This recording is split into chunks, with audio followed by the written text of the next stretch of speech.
నడుపుతున్నాం. ఇప్పుడు దాకా చేసి నడుతున్నామనే కదా. ఇప్పుడు వచ్చిన 3 మంత్రులు అంటారు. ఇప్పుడు వచ్చి మాట్లాడారా?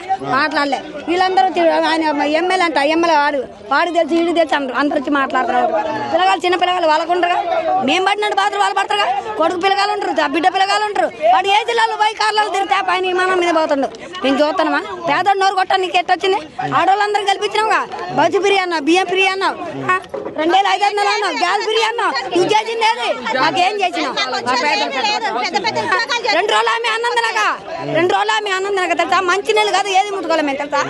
రాత్రి ఒక్కడు కూడా రాలే. ఒక్కడు రాలే. ఇక్కడ నుంచి ఇంక పోతారు వాళ్ళు ముగ్గురు. ఎవరో మాకు రాలే.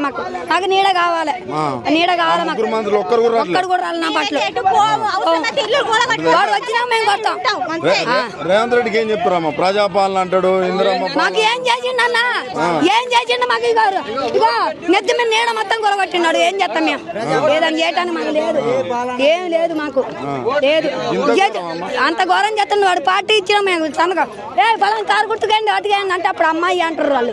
కానీ ఇప్పుడు మా మొక్కలు చూడటానికి లేదు. అయితే మా మొక్కలు చూడట్లే వాళ్ళు. చూడట్లే. చావటానికి కూడా సిద్ధమే. చావటానికి కూడా సిద్ధమే. అంటే ఇప్పుడు మీ పిల్లలు ఇక్కడ ఉన్నారు. అదే రేవంత్ రెడ్డి ఎట్టుంటారు చెప్పు? సంవత్సరంన్నర అయింది కరెంట్ పిక్కి. దీపాలు పెట్టుకొని తమ్మాలు మాయే కష్టపడి వైర్లు మాయే ఇబ్బంది పెడుతున్నారు. ఇన్నే ఉన్నాం మేము. దీపాలు పెట్టుకొని దోమల దోమ తెర కట్టుకొని అట్నే ఉన్నాం.